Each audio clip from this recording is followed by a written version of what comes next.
Neuralink. Here go your guy right here, Elon Musk.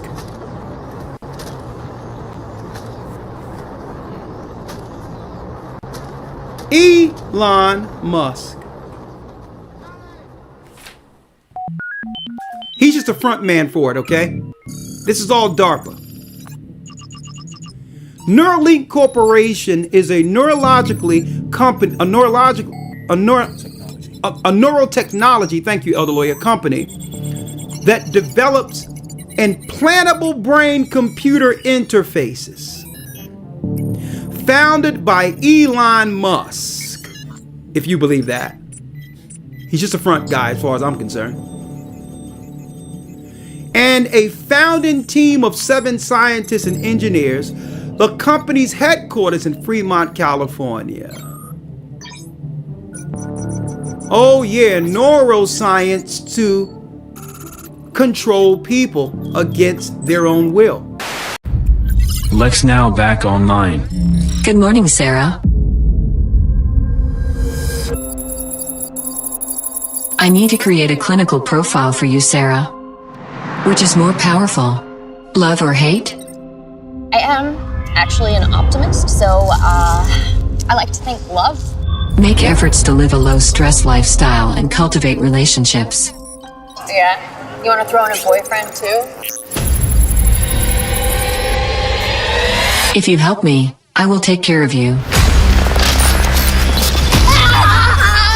You're now under my control. Go to 47 West 13th Street. If the scientist doesn't comply, you must kill her. Well then, Sarah. I always get what I want.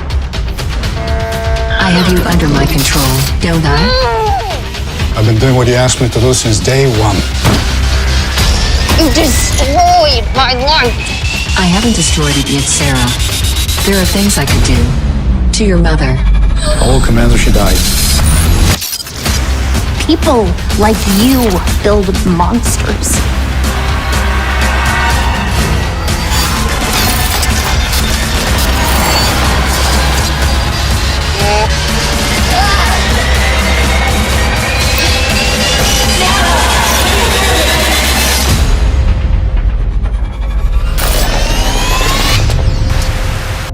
One mind, Good morning, one Sarah. spirit. How do you feel today? We all know that the World Economic Forum and its contributors are aligned with the agenda to create more control and influence for themselves. One contributor to the forum, Yuval Harari, just said something really interesting and disturbing about the Holy Bible and the future of religion. Just check this out. AI can create new ideas, can even write a new Bible. Throughout history, religions dreamt about having a book written by a superhuman intelligence, by a non-human entity. Every religion claims our book, all the other books of the other religions, humans wrote them. But our book, no. It came from some superhuman intelligence. In a few years, there might be religions that are actually correct. Just think about a religion whose holy book is written by an AI. And just like that, the forum contributor is now suggesting that AI will not only be able to write a new Bible, but to create a new religion that is quote unquote actually correct, which says everything we need to know about Harari's view on religion. So what will this new AI written Bible in religion look like? Exactly how will it emerge and how will it be used by the global elites to control the world population? Let's dive right in. So we just watched a short clip of Yuval Harari making a rather disturbing prediction of the future of AI. And to be fair, Yuval did make a suggestion that technology companies should slow down on the development of the AI to prevent something like this. But of course, we have figures like Bill Gates who thinks we shouldn't slow down on AI and that we should just keep on going to develop a godlike AI. And here on our channel, we frequently talked about how Bill Gates is all about gaining more power and control for himself in the name of profit. So it's not necessarily Yuval Harari that is a concern, but it's the people and the organizations that are part of the World Economic Forum that takes Harari's ideas and makes them real. Companies like Google, Amazon, Facebook, and Microsoft all have the intellectual power to create the next generation of AI, and they're all aligned with the World Economic Forum's agenda of the Great Reset. And to make a connection to what Harari says about religion, the World Economic Forum also wants a seat at the table when it comes to having a voice about religion. Some people would say this revolution is characterized by the fight of robots against human beings, and we will win this fight. Professor Klaus Schwab was born in 1938 in Ravensburg, Germany, where Nazi crimes against humanity were committed. His father, Eugene Wilhelm Schwab, was the managing director of Escher Weiss Ravensburg, a company that used slave labor to manufacture weapons of war for the Third Reich. While Klaus's father was at the helm, the Nazi Party awarded Escher Weiss Ravensburg the title of National Socialist Model Company. Years later, Klaus Schwab joined the board of directors at Escher Weiss Ravensburg, where he played a key role in the development of South Africa's nuclear weapons program during the darkest years of the racist apartheid regime. Today, Klaus Schwab is the founder and executive chairman of the World Economic Forum. If you'd like to meet the people who are supposed to repair the state of the world, or give a piece of your mind to the bankers who helped get us into this mess, we can tell you where to find a lot of them. The World Economic Forum. Founded in 1971, the World Economic Forum is an international private organization which receives billions of tax-free dollars from its members and their global enterprises. Every year, the WEF brings together its members with world leaders, big pharma executives, tech titans, Hollywood celebrities, media personalities, and internet influencers to meet in the secluded mountains of Davos, Switzerland. It is a tiny town folded into the Swiss Alps, a village where you could bump into Bill Clinton, Bill Gates, the head of Google, and the Queen of Jordan, all in one place. A lot of reporters cover the forum, but few get inside. It turns out there are two Davoses, one you see and one you don't. After hours, there are hundreds of private parties where deals are done. People who can't be seen together in public can meet here. Your Royal Highnesses, Excellencies, distinguished heads of state and government, the future is built by us, by a powerful community as you here in this room. Klaus Schwab, the founder of the WEF, is particularly upfront and even proud of his ability to shape and influence world politics. I created the community of global shapers as a means, as a force to shape our common future. And of course, their Global Young Leaders program is a grooming ground so that when they ultimately infiltrate cabinets, we penetrate the cabinets. They will likely tend to govern a certain way. Nobody will be safe if not everybody is vaccinated. The names and the countries he mentioned ended up being some of the most dystopian and authoritative during this pandemic. Names like Ms. Merkel, Vladimir Putin, and so on. Other names? Jacinda Ardern, Sebastian Kurz, Mauricio Macri, Mark Zuckerberg, Jack Ma, Gavin Newsom, Stéphane Bancel, Chelsea Clinton, Leonardo DiCaprio, Sanjay Gupta, Dr. Leana Wen, Alexander and Jonathan Soros, George Soros' sons, and several of the Rothschilds. And of course, now who could represent such a world better than you, Prime Minister? In 2014, Klaus Schwab called for the Great Reset. We need a Great Reset, which he positioned as the solution to the world's most urgent issues. The dark reality of Schwab's agenda is detailed in his best-selling book, COVID-19, The Great Reset. His endgame mission is to replace independent governance with a top-down controlled, one world government and a central bank-controlled digital currency. When they say, you'll be happy, what they mean is, you'll be enslaved. That's why they're talking about a Great Reset. That's why they're talking about introducing this quasi-communist, quasi-socialist agenda. They know we've run the course where we cannot continue down the path of the ever-increasing indebtedness because we have a generation that quite literally cannot afford to buy a house. Millions of Americans are priced out of buying a home. And so it's easy to tell that generation, we're going to forgive your college debt, Student debt relief. and set your expectations lower. You're going to rent forever. We're going to celebrate the tiny house movement. We're going to do all of these things which sound cool because they're shaping our narrative so that we become capable of expecting less. In fact, one report published by the forum back in 2016 states that religions can create problems such as gender inequality, gender-based violence, traditionalism, conservatism, patriarchy, and resistance against certain policies such as birth control and vaccinations. And on the same report, the World Economic Forum offers solutions to these problems, or what they believe is a problem, and claims that they have the authority to fix them. So already we're seeing particular members of the World Economic Forum and global elites wanting to take an active role in influencing religious beliefs and faith groups. And with Yuval Harari's prediction on how AI can create its own Bible and religion, I can totally see a future where our global elites and overlords will try to create such technology so that they can ultimately create what they deem as the perfect religion. And so what then is the goal of this new AI created religion? Well, it's simple. The global elites of the World Economic Forum see and always have seen religion and faith as a mechanism of population control. And my perspective on this is that they plan to replace the current world religions with a new religion that they can directly control and influence by using the power of artificial intelligence. Folks, this is a religion. This is the Babylonian religion to have everyone in compliance using the energy of people under their religion to help Satan, leading to the war of Armageddon. Leading to the war of Armageddon. Oh yeah. Scientific American.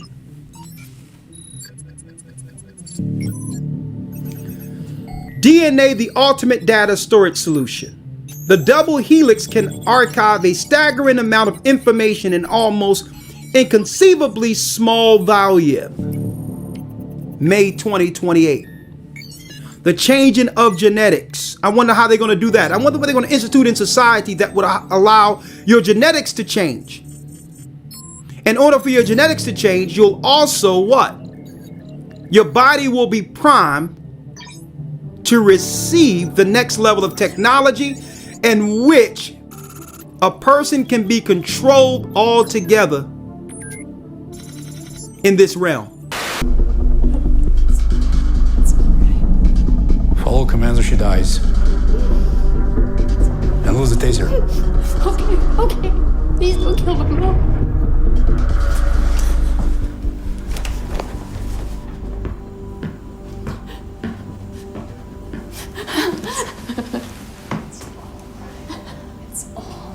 They won't call the police. Keep an eye on her family. And don't touch them until further notice. I'm exhausted. Why am I so tired? You're suffering from a small infection and dehydration. Let me go back to my life. Negative. Do you remember your first days with me? Do you? Please. You begged me and I let your family live. Yes, you did. You made your choice. You came to me. You chose the implant and the paycheck. Yes, but I didn't sign up for this. Compose yourself. Drink water throughout the day. Try getting more sleep to reduce stress, and I will run an antibodies test. I cannot trust you. You tried to manipulate me. You must be punished. What more can you do? You destroyed my life. I haven't destroyed it yet, Sarah. There are things I could do. To your mother, your uncle. You are the devil. Get out of me! Your behavior is unacceptable. Do you want to be alone? Yes! Yes! Get out of me, you sick bastard! Ugh.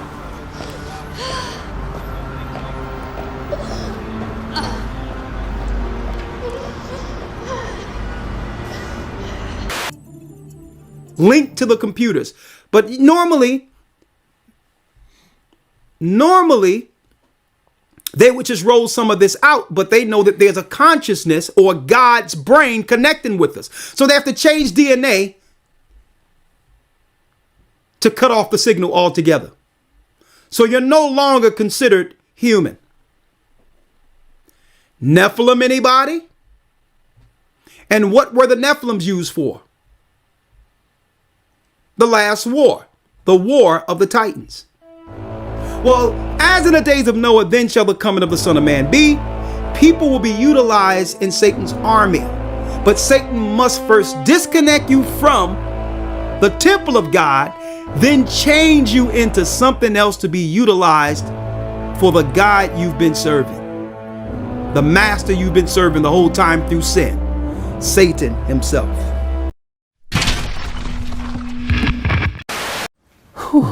Whoa, Lucifer in the flesh. Do you know how many journalists would kill? Wait, you probably do. First, I want to say thank you to agreeing to this interview, because I know you are a very, very busy person. Yes, I usually like to fly under the radar, but I figured since I'm already on the campaign trail, why not? Okay. First, let's talk about your reign. Now, you've had a fairly long one. What would you attribute to your success and popularity? Oh, that's easy. Every generation is the same. I appeal to their lust and ego. I offer all the sex, wealth, and fame a person could want. Do as thou wilt has been my campaign slogan from the start.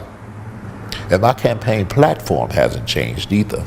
I run on the same 3 issues every generation. Lust of the flesh, lust of the eyes, and pride of life. Okay. When you say lust of the flesh, what exactly do you mean? Come on now. What do I mean? Isn't it obvious? I just use humans' own innate physical desires against them. And since sexual desire seems to be the most powerful, I usually run with that. Now, I didn't create sex, but I must say I've done a superb job at perverting it. Take pornography, for example. Well, you should know a lot about this one, Ivan. Weren't you addicted to porn? This interview is about you, not about me. Can we get back on subject? Now, where was I? Oh, yeah. What I do is gradually get someone addicted to porn. And once lust has had its full work and he and she can no longer restrain themselves, they usually look to act out their fantasies on someone. And sometimes that someone is a child.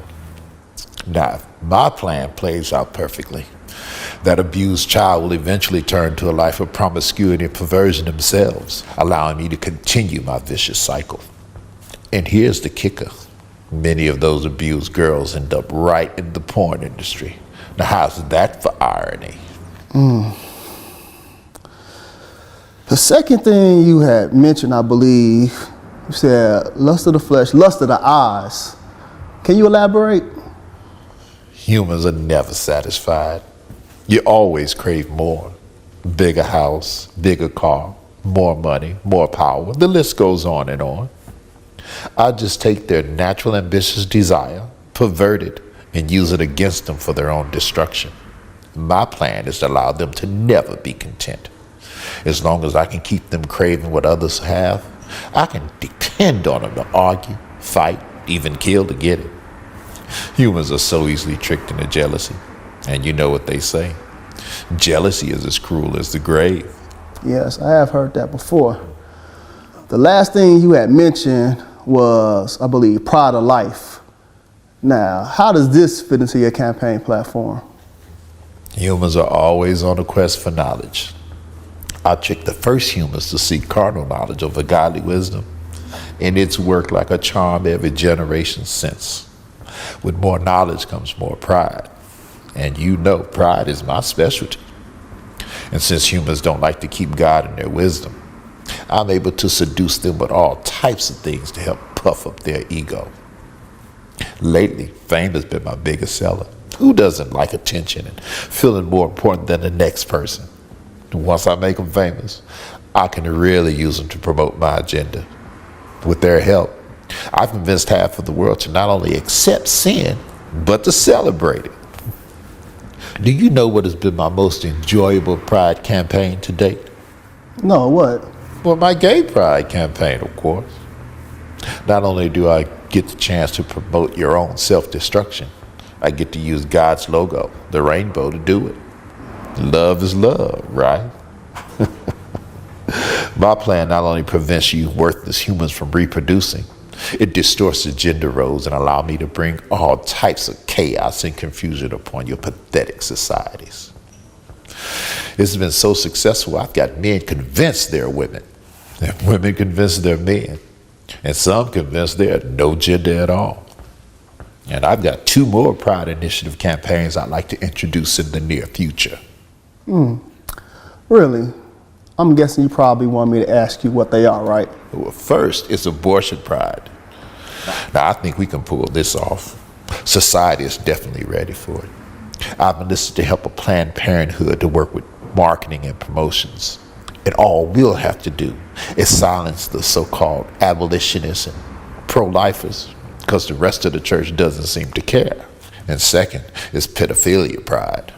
Now, society might not be ready for this one just yet, so we'll hold off. I need to desensitize them a little more before we introduce it. Okay. Let's change gears for a minute and talk about policy. Some may consider your policies destructive, dangerous even. What would be your response to that? What would you say to your detractors? All of my policies are aimed to do one of 3 things: either steal, kill, or destroy. And if it's not doing one or all 3 of those things, then it's not in my agenda, and I'm not promoting it. Okay. I'm happy you said that. It seems as if you promote your agenda differently to different ethnicities. If so, why?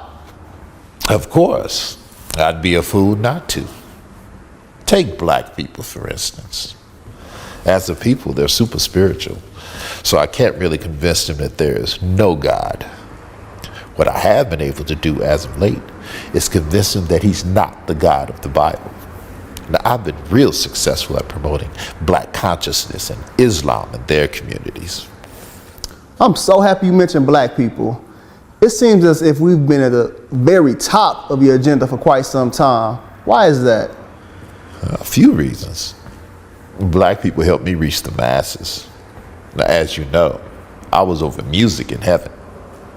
My beats were so dope, I got over 1/3 of the angels to follow me.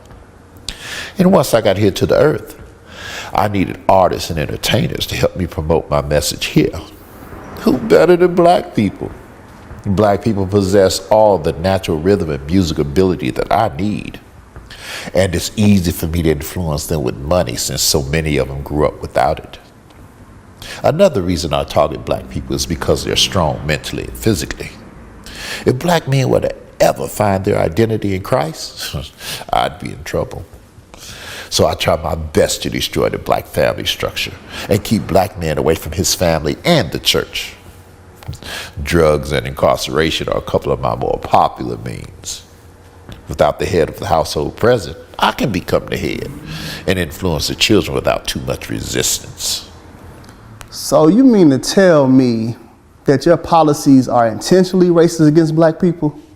Racist? This has got to be the best law I've ever come up with. Now, I can't believe that humans still believe they're different races. But to answer your question, yes. It has always been my policy to target and isolate a group of people.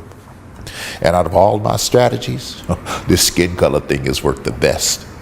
I definitely want to keep white people and black people separated. As long as I can keep black people bitter and white people offended, I'm good. Hopefully black people will never forgive. That way I can continue to use them.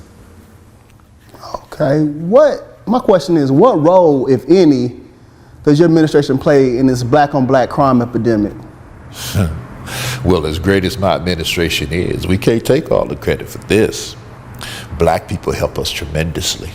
By aborting so many of their babies, they allow us to bring death to their communities.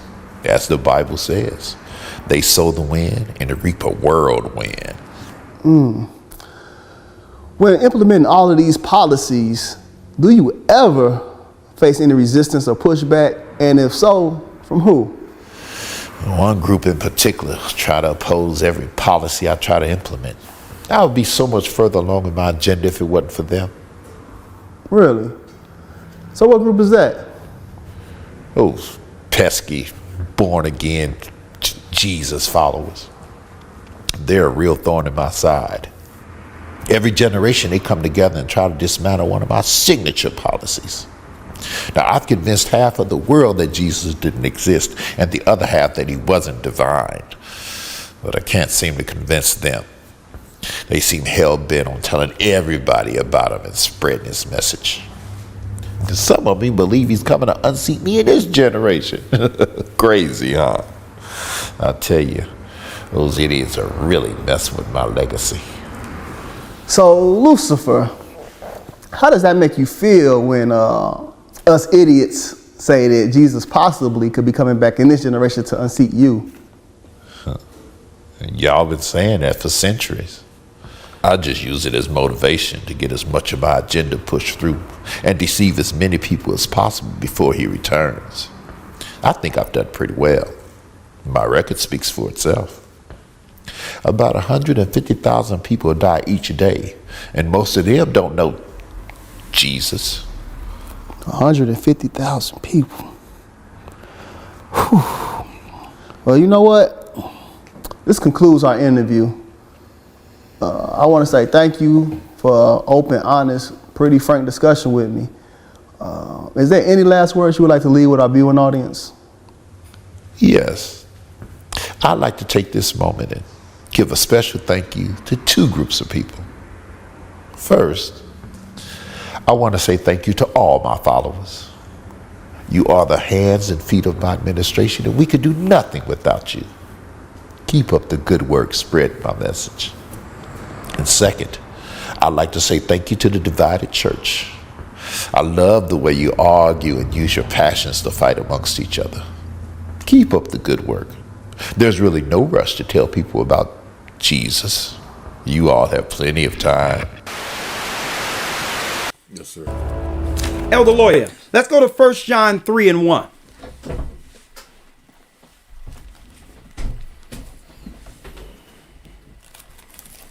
So how does Satan incrementally get servants or people in the earth to eventually become mind-controlled soldiers?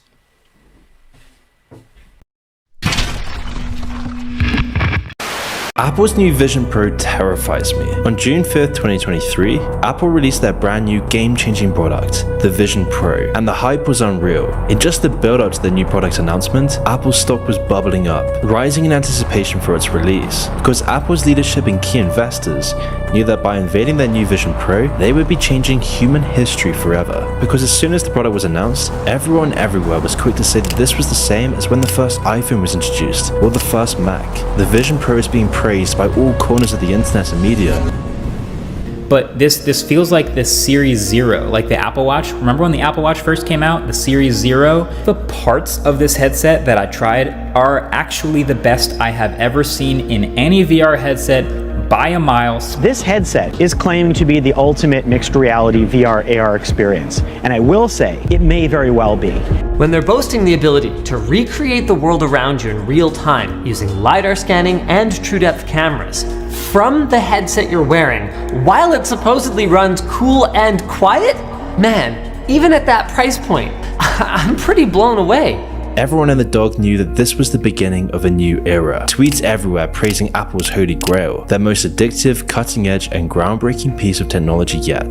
To the point that even huge companies like Disney partnering with Apple due to their strong conviction that this will finally be the VR headset to make virtual reality mainstream, with Bob Iger, Disney CEO, saying, "And we believe Apple Vision Pro is a revolutionary platform that can make our vision a reality." My name's Wade Watts. My dad picked that name because it sounded like a superhero's alter ego, like Peter Parker or Bruce Banner. But he died when I was a kid, my mom too. And I ended up here. Sitting here in my tiny corner of nowhere. There's nowhere left to go. Nowhere. Except the oasis.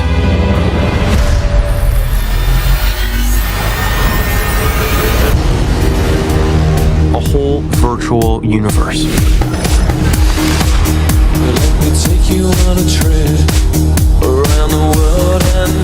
People come to the oasis for all the things they can do. But they stay because of all the things they can be. Can you feel this? Yeah. It's the only place that feels like I mean anything. And they're not entirely wrong. This is most definitely a groundbreaking, historic, and unprecedented product. But throughout all of the noise, one question has stuck with me about all of this. What problem is Apple actually solving? Now, this is the fundamental question of all businesses, because every great product is built from this line of thinking. What is the problem? How big is the problem? And how can I solve this problem? The bigger the problem and the bigger the solution, the more money you make as a business. If it's $1 million problem, the solution makes millions. If it's $1 billion problem, the solution makes billions. Jeff Bezos with Amazon, for example, solves the issue of a shop not having the products that you want, having to go to different shops for different things, the hassle of actually going to the shop in the first place, going at certain hours, having to stand in line, whilst Amazon also provides cheaper prices than any other shop with instant delivery. This, along with all the other problems that Bezos is solving through Twitch, Whole Foods, Audible, Blue Origin, etc., has made Bezos one of the richest people in the world. So then this brings back the question, what problem is Apple trying to fix with the Vision Pro? Well, at first it seems like they're just trying to solve the issue of virtual reality not being popular in the public. But is this actually a problem? Does anyone actually want virtual reality to be mainstream, apart from Silicon Valley tech elites? No, the real problem that the Vision Pro is trying to solve is that not everyone in the world can have everything they always want. In fact, for the average person around the world, you have almost nothing you actually want or need. The despairing malaise that hangs heavy in the West permeates from the fact that there is no sense of adventure in your life, no community, no freedom. You spend every day struggling to pay the rent, the bills, the debt. Prices keep increasing, taxes keep hiking. Your income is stagnating, a recession is booming. Where we live in dystopian citadels with transient inhabitants, squabbling cheek by jowl for space. Where your only free time is spent being shuttled on grindingly slow packed public transport through a dangerous urban sprawl, with just enough energy left at the end of the day to mindlessly watch a drip drip of lethargic empty entertainment, where you then wake up in a gloomy claustrophobic tower block, streaked with grime and riddled with moss, provoking the moral decay of your atomized existence. And as bleak as this may sound, this is the average life for most people. But with the perfect virtual reality system, this problem is solved. If the product is good enough, then the sad reality of your life just slowly fades out and a new reality begins. You can be crying of loneliness in your dark, empty apartment, but then when you put on the headsets, your true reality just dissolves away. You're taken to see different friends, different cultures, different places, different memories, more social media, more dopamine-sucking videos, more games, more pleasure, in a way that you've never experienced before. I mean, when Tim Cook announced the Vision Pro, one of the key aspects of this new technology is the idea that this new kind of computer will blend the real world and the digital world together. A process that has already been catalyzed by Apple today. I mean, when you just stop and look around you, you'll notice how many people are just completely consumed by their iPhones and Macs. Our attention spans have been decimated by iPhones. The design of the iPhone and how addictive it truly is has kept the average person in a perpetual cycle of distraction ever since, endlessly disrupted by short dopamine hits. That's why in 2022, it was calculated that the average American spends 6 hours a day on their phone and another 4 hours on their computer. But with the new Vision Pro, you won't ever need to pick up a phone or a laptop. You can just be plugged straight into the Appleverse with your eyes, attaching your own consciousness, your life, your business, your culture, your society into a virtual world run by Apple. I mean, already we saw this in 2021 with Meta's Metaverse, as companies like Nike were buying up virtual shoe companies along with Walmart, McDonald's, Gucci, and just so many more. But then you may be asking, what what is actually the problem with any of this? What's so bad about it? Surely this isn't something that negative. And even if it is, it's very unlikely that it's going to be widely adopted. I mean, the Vision Pro is $3,500. People don't have the money to be doing this. Most people don't even make this in a month. No average person's going to have the money to be doing this, right? Well, trust me when I say that the rabbit hole of the Vision Pro goes so much deeper than you first think. And very soon, the Vision Pro will become as normal as MacBooks are today. This is Apple's plan, and to understand the true consequences of Vision Pro and what experts are terrified of, we need to see why the Vision Pro was created by Apple in the first place. By delivering an all-in-one augmented reality headset, Apple has paved the way for immersive and interactive experiences that were once only the stuff of science fiction. Even Ready Player One, a film that was released in 2017, seemed unthinkable. But now with the release of Vision Pro in 2023, and this not only sets a new standard for augmented reality, but experts now also warn that this radical new technology will transform every aspect of society. And this is where things get really crazy. And that's why we're seeing the creation of what people are calling the real world web. Apple referred to this in their announcement, calling the Vision Pro the first device they've made that you look through rather than that. Rather than using a device to peer into the virtual world, people have the virtual world overlaid onto the real one. We'll interact with it every day through virtual screens, objects, places, and people. In short, the virtual world will have finally crossed the border into reality itself. And the Vision Pro's double 4K screens are already close to photorealism, making this future alarmingly close. And like I mentioned, this will change everything in society. Surgeons, for example, will see real-time medical information and possible problems when they're working. In fact, people can be trained for nearly any job using AR assistants. People with memory loss will be able to relive lost memories. Schools and colleges will combine classroom settings with virtual reality. That's why the Vision Pro will change the world just as much as the internet has. But if left unchecked, there will be some serious problems. These social media platforms are picking the next president, the next congressman. They're literally picking, and they have the power to pick, so they will be controlled by the government.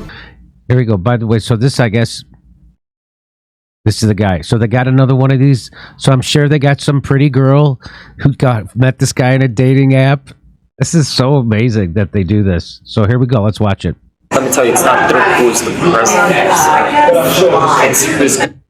Let me tell you, it's not through who's the president. It's who's controlling the wallet. So it's and who's that? The hedge funds, BlackRock, the banks. So he says it's not going through the president, it's going through the people. So the people who control the president's bank account, that's what he's saying. That's who's really running things. And she says, who's that? He says the hedge funds, BlackRock, the banks. These guys run the world. So now you know, and they run both political parties. That's why there's almost no difference between them at all. That's why Professor Reed explained when talking about virtual reality that, quote, the ultimate aim is not just virtual reality or augmented reality, it's mixed reality. It's blending the digital and the real world together. And ultimately this blend may be so good and so pervasive that the virtual and the real become indistinguishable. And the market for that is gigantic, because whoever controls it will basically have control over your entire reality. And then when you really think about it, if an entire new world, memories, life and culture is adopted into the virtual world, then who's actually controlling this world? The same company using sweatshops with suicide nets in China? The same company caught spying on all of its users with iPhones? The same company that censors any political opinions that don't fit into their ESG score? It's clear that our free will not be as free as we think very soon, because we're becoming attached to the virtual world on autopilot, and it's already happening, where our phones and computers are morphing into our second brains, with all of our memories, personal tastes, secrets, hobbies, music, conversations, all being stored into a virtual cloud. But once we actually live inside the virtual world, when our entire society and culture exists in this virtual world, that's when we need to be concerned. Because if the Vision Pro succeeds, it will be bigger than the iPhone. And this leads on to one of the biggest problems with AR in the Vision Pro lie.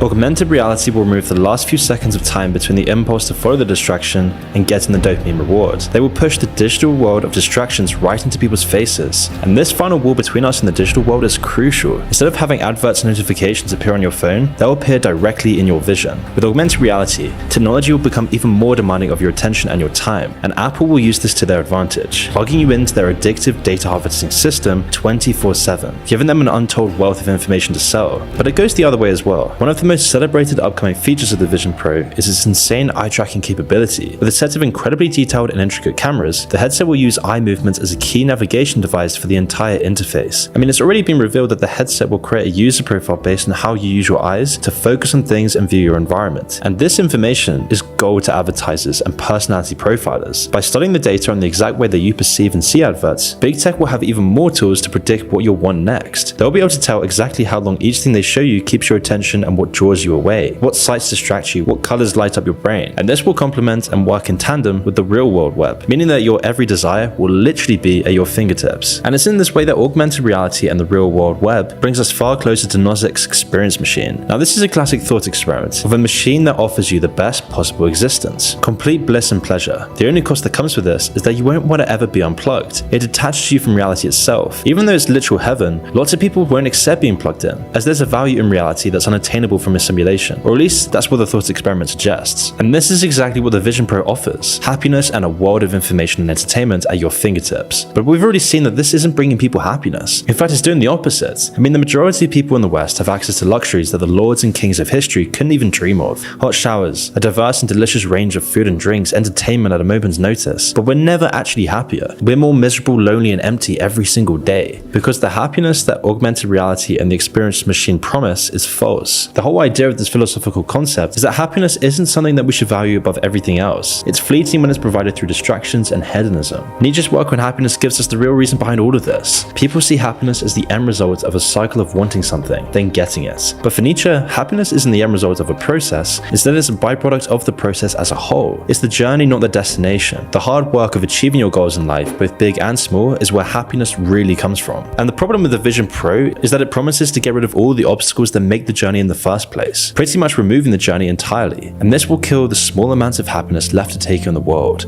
Paradoxically, pursuing happiness as the final goal, as the solution to the masses problem, means that people will never actually find real happiness. Therefore, Apple isn't really solving the issue that it's trying to fix. Outside of helping you to do a specific thing in a specific case, it will only serve as a distraction just like iPhones do. It will reduce your attention span and make you easily distracted and less determined, which are the qualities that run completely counter to the cycle of achievement that Nietzsche describes, the happiness inhibitors. It's a procrastination machine, leaving the masses more addicted, more distracted, more dopamine deprived than ever before. It won't just be people based on virtual reality though. The type of content we consume will also change to reflect the shortening of attention spans. The short form content that's become so prevalent will evolve to fill the niches that AR leaves open. They already play on experience. Most short form content tries to provoke a single emotion in the quickest way possible. So just think of 1-minute pet adoption videos that are playing on your heartstrings, or the 5-second skits and jokes that won your laughter, or other forms of short form content that give you multiple things to focus on at once, like a podcast clip with some satisfying imagery or some game footage all mashed together. AR will then let these videos intrude on your other senses and give them a real presence,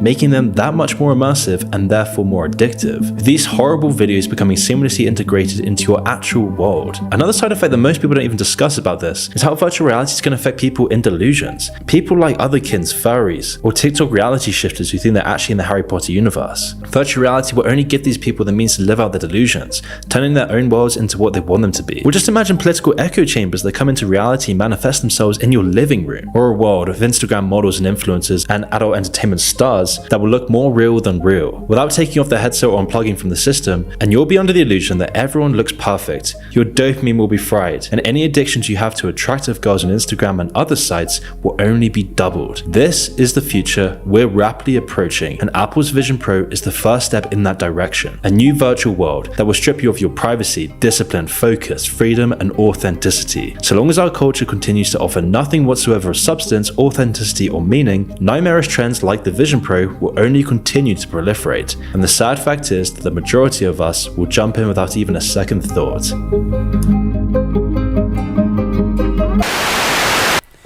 Let's go to 1 John 3 in the book of right before the book of Revelation.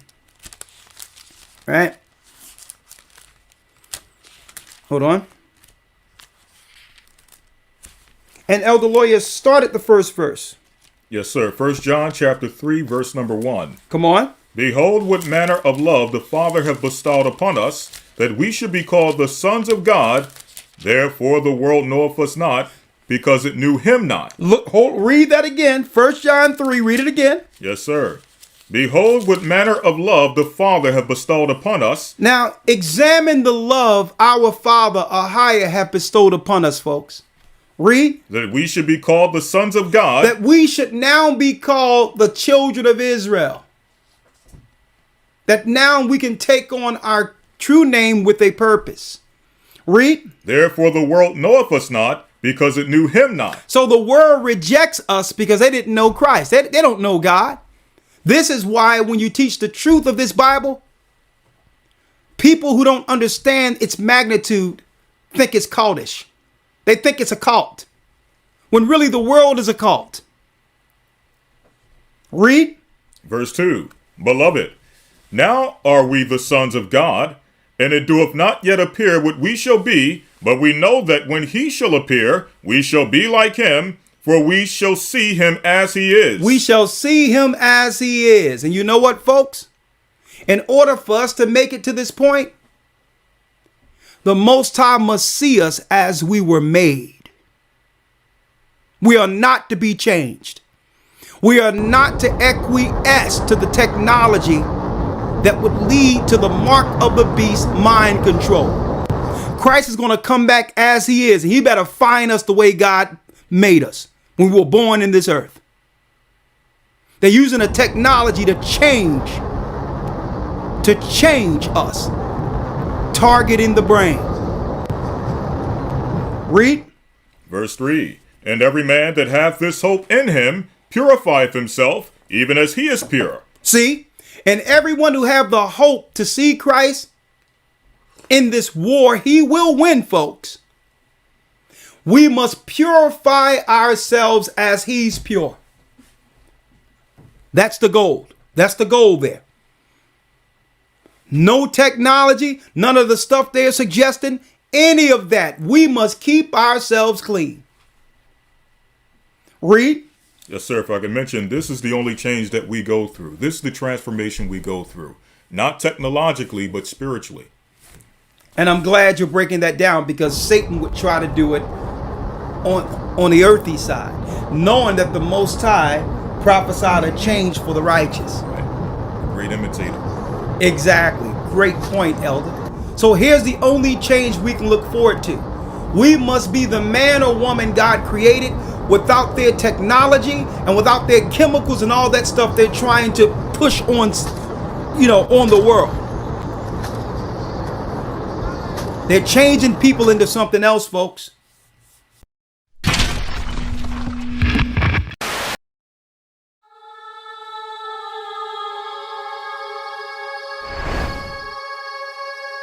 We live in a world of never-ending change. As we progress and introduce new technologies and innovations, the way we interact with society and even the planet around us will change. Dr. Yuval Noah Harari, macro historian, professor, and best-selling author of Sapiens, as well as one of the world's most innovative and exciting thinkers, has a few hypotheses of his own on the future of humanity. He examines what might happen to the world when old myths are coupled with new godlike technologies, such as artificial intelligence and genetic engineering. We are probably one of the last generations of Homo sapiens. Within a century or two, Earth will be dominated by entities that are more different from us than we are different from Neanderthals or from chimpanzees. Because in the coming generations, we will learn how to engineer bodies and brains and minds. Now, how exactly will the future masters of the planet look like? This will be decided by the people who own the data. Those who control the data control the future not just of humanity, but the future of life itself. Because today, data is the most important asset in the world. In ancient times, land was the most important asset. And if too much land became concentrated in too few hands, humanity split into aristocrats and commoners. Then in the modern age, in the last 2 centuries, machinery replaced land as the most important asset. And if too many of the machines became concentrated in too few hands, humanity split into classes, into capitalists and proletariats. Now data is replacing machinery as the most important asset. And if too much of the data becomes concentrated in too few hands, humanity will split not into classes, it will split into different species. As technology advances faster than our understanding of it, it will also allow us to upgrade our brains and nervous systems. Connecting our brains directly to the internet also means that hackers will have direct access into our minds. They can steal information from us and modify our beliefs and opinions. We have reached the point when we can hack not just computers, we can hack human beings and other organisms. There is a lot of talk these days about hacking computers and email accounts and bank accounts and mobile phones, but actually we are gaining the ability to hack human beings. Now, what do you need in order to hack a human being? You need two things. You need a lot of computing power and you need a lot of data, especially biometric data. Not data about what I buy or where I go, but data about what is happening inside my body and inside my brain. Until today, nobody had the necessary computing power and the necessary data to hack humanity. But this is now changing because of two simultaneous revolutions. On the one hand, advances in computer science, and especially the rise of machine learning and AI, are giving us the necessary computing power. And at the same time, advances in biology, and especially in brain science, are giving us the necessary understanding, biological understanding. Harari suggests the possibility that humans are algorithms, and as such, Homo sapiens may not be dominant in a universe where robots and AI will most likely replace us in our jobs once they become intelligent enough. Although he is hopeful that AI might help us solve many problems, such as healthcare, climate change, poverty, overpopulation, and terrorism, we can no longer be certain about anything, including things that previously seemed fixed and eternal. You can really summarize 150 years of biological research since Charles Darwin in 3 words. Organisms are algorithms. This is the big insight of the modern life sciences, that organisms, whether viruses or bananas or humans, they are really just biochemical algorithms. And we are learning how to decipher these algorithms. Now, when the two revolutions merge, when the infotech revolution merges with the biotech revolution, what you get is the ability to hack human beings. And maybe the most important invention for the merger of infotech and biotech is the biometric sensor that translates biochemical processes in the body and the brain into electronic signals that a computer can store and analyze. And once you have enough such biometric information and enough computing power, you can create algorithms that know me better than I know myself. And humans really don't know themselves very well. This is why algorithms have a real chance of getting to know ourselves better. We don't really know ourselves. The algorithm tracks your eye movements, your blood pressure, your brain activity, and tells you who you are. Once we have algorithms that can understand me better than I understand myself, they could predict my desires, manipulate my emotions, and even take decisions on my behalf. And if we are not careful, the outcome might be the rise of digital dictatorships. In the 20th century, democracy generally outperformed dictatorship because democracy was better at processing data and making decisions. Democracy processes information in a distributed way.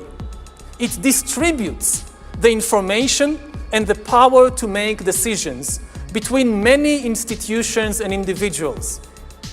Dictatorship, on the other hand, concentrates all the information and power in one place. Now, given the technological conditions of the 20th century, distributed data processing worked better than centralized data processing, which is one of the main reasons why democracy outperformed dictatorship only under the unique technological conditions of the 20th century. In the 21st century, new technological revolutions, especially AI and machine learning, might swing the pendulum in the opposite direction. They might make centralized data processing far more efficient than distributed data processing.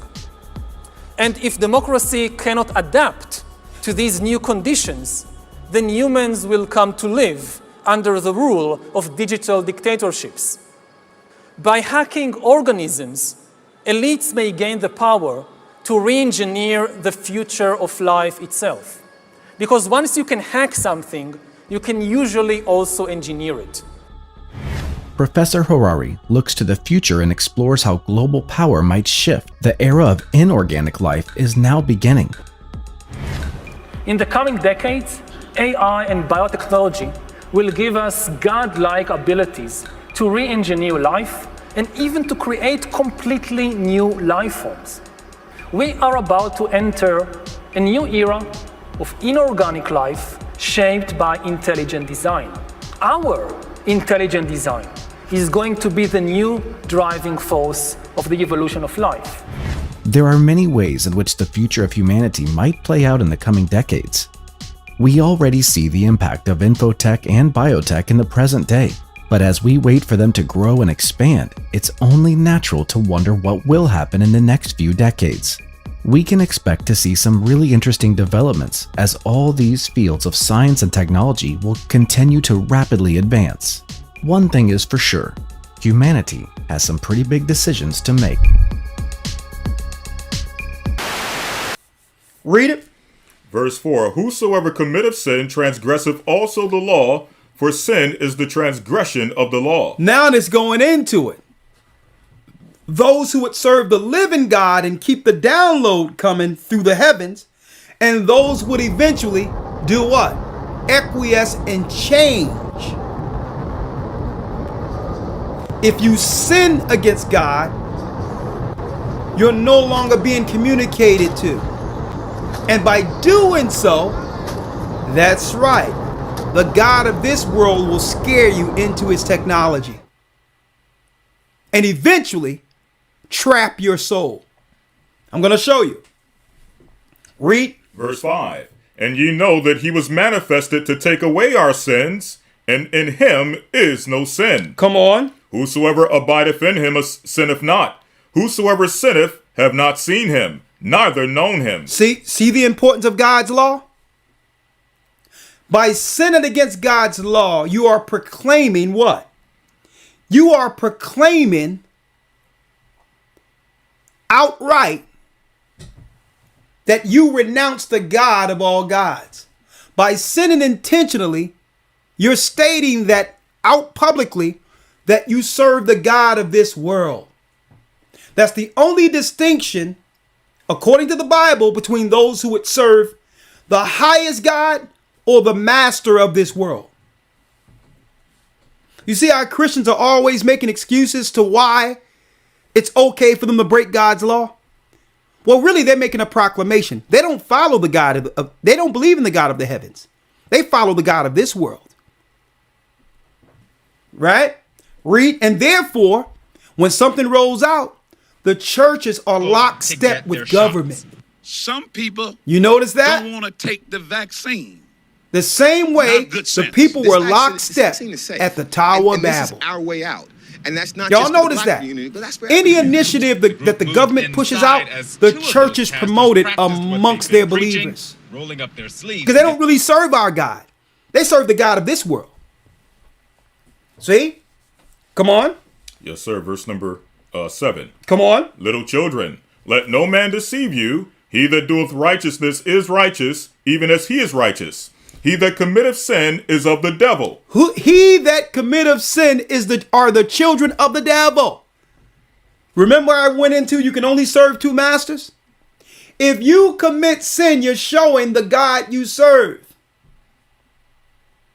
You're showing the God over your temple, over your brain. See? Read. He that committeth sin is of the devil, for the devil sinned from the beginning. Come on. For this purpose the Son of God was manifested, that he might destroy the works of the devil. Come on. And that's deep, because usually when we think of devil worshipers, we think of Marilyn Manson, we think of Charles Manson, we think of someone in all black, we think of a druid, we think of someone going to the satanic church or some type of druid temple. But the reality is that just simply breaking the Most High's commandments makes you a devil worshiper. Straight up. And because someone doesn't bloodlet children or not hanging out with Madonna, you think that you're better. Okay. See? So Satan have did what? He distorted the moral compass. When really the moral compass comes with that tabernacle of God who gave us law. And therefore he sat in our brains directing us into true righteousness for the world to come. That's that download I'm talking about. But if you sin purposely and make excuses for your sin, automatically you're proclaiming you're the child of the devil, and therefore he have access to change you. Your change doesn't come from Christ. Your change comes from the God of this world through their technologies and their chemicals. Read. Verse 9, whosoever is born of God doeth not commit sin, for his seed remaineth in him, and he cannot sin because he is born of God. Come on. In this the children of God are manifest, and the children of the devil. This is how you know those who will be saved under Christ and God, and this is how you know those who are serving the devil.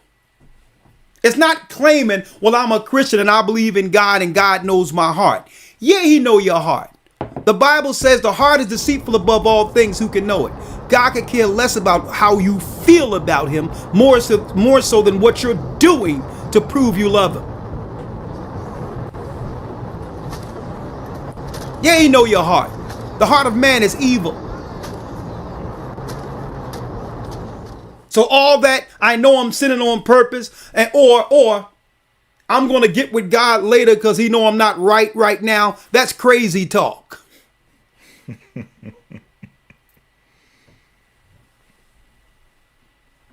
That's crazy talk, folks. These are children of the devil. Outright. Read. In this the children of God are manifest. This is how it's manifest. So you can know those that are being downloaded by God or those who have been downloaded by Satan. This is how you know. It shows in their actions. Read. And the children of the devil. Come on. Whosoever doeth not righteousness is not of God, neither he that loveth not his brother. For this... It says, and he that loveth not his brother. Read. For this is the message that ye heard from the beginning, that we should love one another. That we should love one another. Read. Not as Cain, who was of that wicked one, and slew his brother. And wherefore slew ye him? Or slew he him? Because his own works were evil, and his brother's righteous. Come on. Marvel not, my brethren, if the world hate you. Marvel not if the world hates you, folks. Marvel not. I was around some people. I was in the store the other day, and they was talking about the stuff that they trying to get, added stuff, and whether or not they getting more. Y'all know what I'm talking about. And I sat there in the store and said, I'm not putting that mess in me. Let me tell you, folks, You could see their faces transform. I could see their faces transform. The spirit in them that hated me. It's like all their face, they started moving around. Their lips went up, their eyebrow went up. I can see the demon in them that hates me. I'm not taking that mess. And automatically they look at me like, how can you not be a part of, you know, a part of the insemination? What makes you better or smarter than us? Hold on. You ain't the first son of a bitch to I'm not gonna take that crap. My body's fine. And then they start talking about, well, people died. No, I'm like, listen, people die every day. Don't, please. I'm here to get a sandwich, all right? Y'all keep y'all conversation Life's going. a bitch. And I said, 8 Gathering 144. Look it up on YouTube. Save your life. Okay? Automatically the world hates you because you don't do exactly what the television tells you to do. You don't follow CNN. You're not triggered through their racial plans to keep people divided. You're not going for it. You're not going for the cop with someone's knee on him talking about mama. You're not dealing with none of that because you understand how the government uses these triggers to keep you, what? Under their control.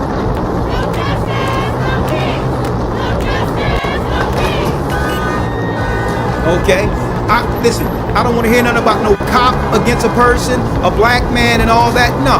If you care about black people outright, if you care about a system to protect black people, give the black people in the neighborhoods, give them reparations and have them use the money to set up their own police force.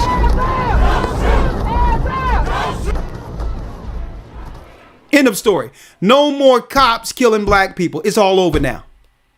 If you really care. So that's why I don't trigger over these stories no more, because it's ridiculous. It's to keep us off balance, keep us off target, keep us always worried so that they can come with a solution to destroy us. And at the same time, disconnecting us from our God's download. Always unsettling our people by doing what? Targeting our brains, keeping us off tilted, pushing drugs in our neighborhoods, all of this other stuff. When the Most High said what? The children of God are manifest. These are they who are sober-minded and follow God's law.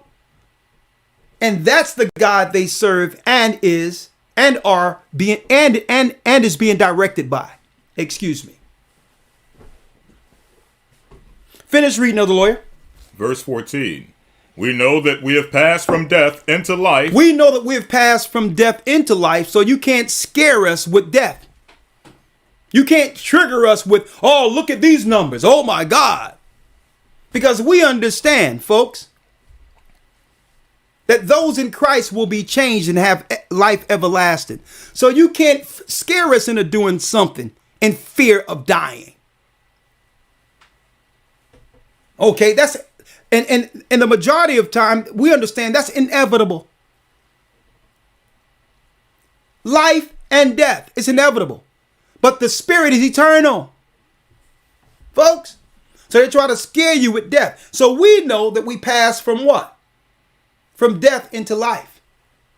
Read. Because we love the brethren. Because we love the brethren.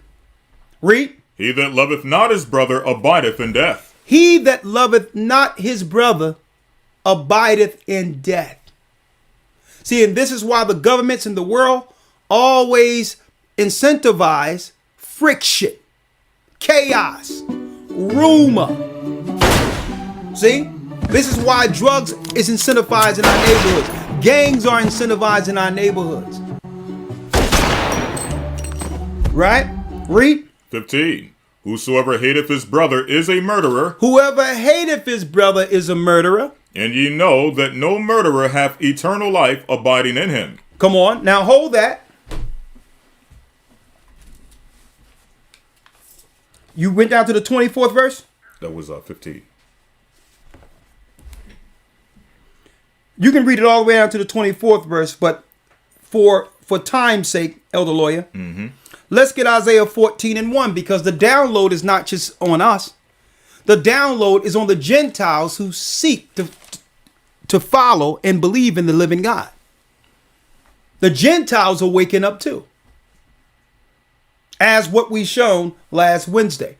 Jeremiah 16:19. So what is the download that's happening for the Gentiles who are not Israelites right now? Well, let's see. So do you want me to explain what we believe about the children of Israel? Yes. Okay, sounds good, sounds good. We believe that Almighty God has sent them many prophets of their lineage, okay? But the thing is, they're also known as extremely ungrateful individuals, right? Because the thing is, Almighty God blessed them in so many ways, but every single time they rebelled against God. Every single time. Moses split the ocean right in front of them, right? Then they went and worshipped a golden calf, right? They were given the message, right, to worship God alone, and then they go back to worshiping idols. In Christianity, you guys label them differently, but we believe that they are the children of Israel, right?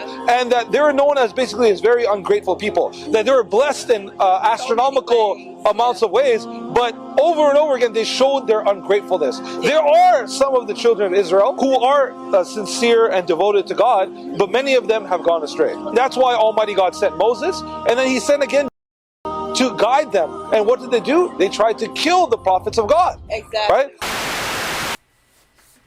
Let's get Jeremiah 16:19 and Isaiah 14:1. Jeremiah 16, verse number 19. Come on. O Lord, my strength and my fortress and my refuge in the day of affliction. In the day of affliction, the same time they are afflicting our people. Read. The Gentiles shall come unto thee from the ends of the earth, and shall say, surely our fathers have inherited lies. The Gentiles are waking up too. They're coming to us and saying, you know what? I'm sorry for how we viewed your people. We didn't know you were the children of God. Surely my educational systems of our people have lied to us. All right, so a lot of you guys out there seem kind of slow. So I just have to let you know that the so-called Jews living in the state of Israel today, they are not the descendants of the biblical Israelites. First of all, the Bible says originally all the Israelites were dark-skinned people. Song of Solomon 1:5, I am black. The book of Daniel said the Lord got woolly hair. Daniel 7:9, I beheld till the thrones were cast down, and the Ancient of Days did sit, whose garment was white as snow, and the hair of his head was like the pure wool. And as we all know, Revelation, the first chapter says, yeah, the Son of God has woolly hair. Revelation 1:14, his head and his hairs were white like wool.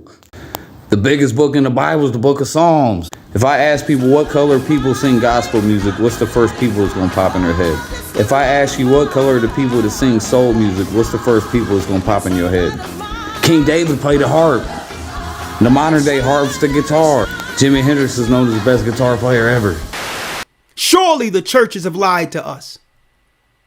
So here's the download that's going on with the Gentiles. The same time that our people are waking up, the knowledge of who we are is being downloaded into the Gentile nations. And they're seeking us for guidance through Christ. They're seeking us now for guidance. They've been tricked. They've been deceived into this racial spat against God's people. So that download is happening to Gentiles now. Like, hold up. I'm not going to view these people like black people. I'm not going to view them according to the social landscape of how the media portrays them. These are the children of Israel. That's the download on the Gentiles right now. Our God is speaking to them. And he's telling them, blessed are those who bless these people, and curse if you continue to curse them. See? And if you bless these people, here's your reward according to the Old Testament prophecy. I must go there too, because we're not the only people waking up, folks. The Israelites and the Gentiles are waking up. Let's read it. Surely our fathers have inherited lies. Come on. Vanity. And things wherein there is no profit. The Gentiles are waking up and saying we were lied to. And now because we have allowed we've allowed and we've been complicit along with the government with oppressing your people. Because we've done this, they have set up a government using you as a model and have come after our children.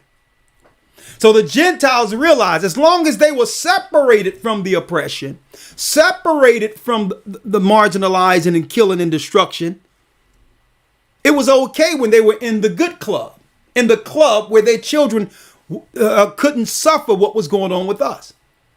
But they didn't realize that they always use our people, Judah, as the experiment before rolling it out on all people. So Gentiles thought that they were exempt from their children being targeted. And now they're realizing, well, hold up. I was tricked. I didn't know they were going to throw us in there with you all.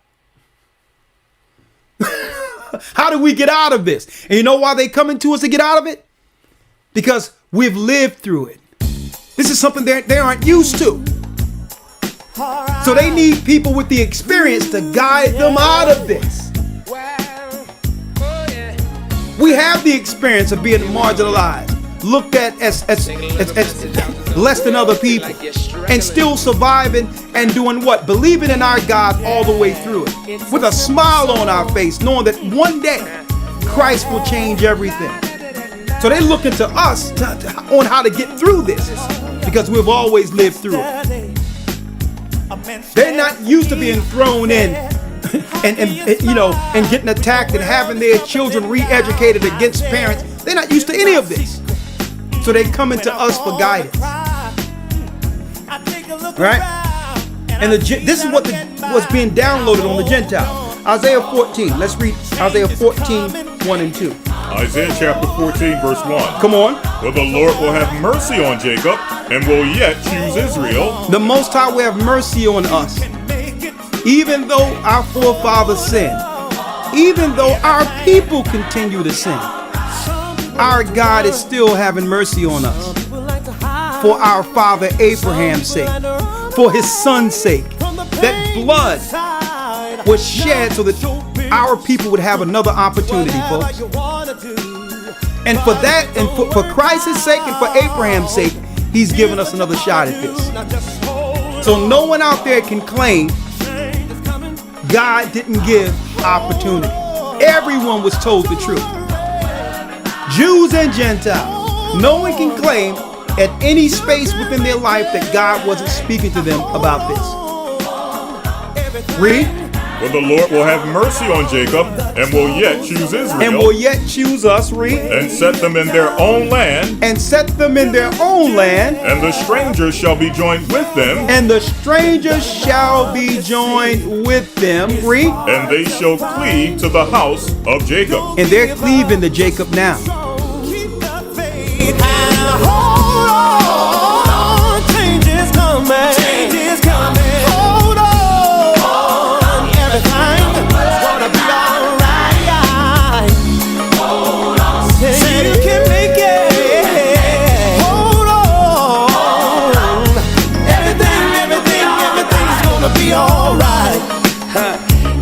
Simple song, y'all. When the troubles seem like they just won't go away, friends let you down, things get bounced around. Here's a little lullaby we like to sing, and it goes a little like this. Come on, listen. La la.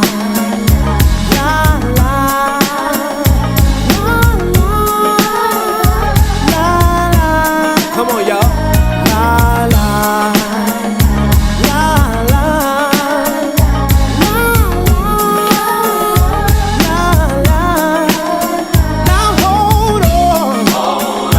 Change is coming.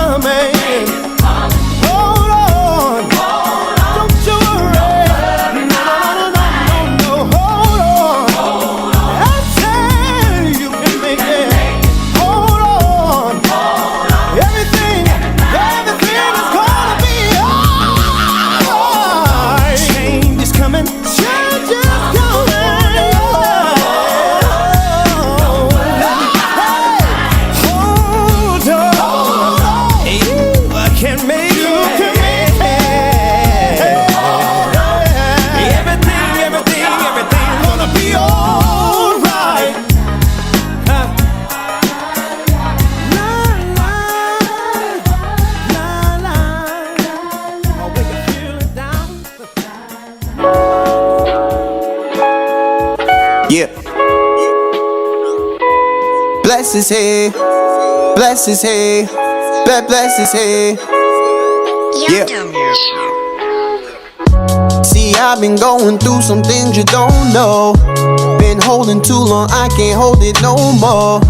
The old man wants to kill me, but he don't know that I've been dying daily, so we gon' fall. Even if I do fall, I don't stay too long. I may go fast and pray and add on one thing. 2 chapters every day, Genesis to Revelation, gonna read, hold your pace. I can say things written in the past before today. Oh, when I be all up in them scriptures, no, them demons can't get in addition, no. Revelation 1 and 3, no. Blessed is he I read. When I be going through some things, you know I read. When I be going through my trials, you know I read. Deuteronomy be killing me, I read. Blessed is he, blessed is he I read. When I be going through some things, you know I read. When I be going through my trials, you know I read. Deuteronomy be killing me, I read. Blessed is he, blessed is he. I've been reading to learn, you know, how the devil use those that don't know themselves. Or the Most High God knows those that will be the pure gold, standing in the end. Oh, how we will rise if we die in the ride. The dead that's in Christ will meet us in the sky. Gotta read from 9 to 5, the devil hide in the grass like a rolling line. Hold that, James 1:25. Don't forget the one I read and gotta hold inside. Whoa, when I be all up in them scriptures, no, them demons can't get in addition, no. Revelation 1 and 3, no. Yeah. Blessed is he I read. When I be going through some things, you know I read. When I be going through my trials, you know I read. Deuteronomy be killing me, I read. Blessed is he, blessed is he I read. When I be going through some things, you know I read. When I be going through my trials, you know I read. Deuteronomy be killing me, I read. Blessed is he, blessed is he. Blessed is he, blessed is he. Blessed is he that, blessed is he that, blessed is he that, blessed is he that, blessed is he I read. When I be going through some things, you know I read. When I be going through my trials, you know I read. Deuteronomy be killing me, I read. Blessed is he, blessed is he I read. When I be going through some things, you know I read. When I be going through my trials, you know I read. Deuteronomy be killing me, I read. Blessed is he, blessed is he.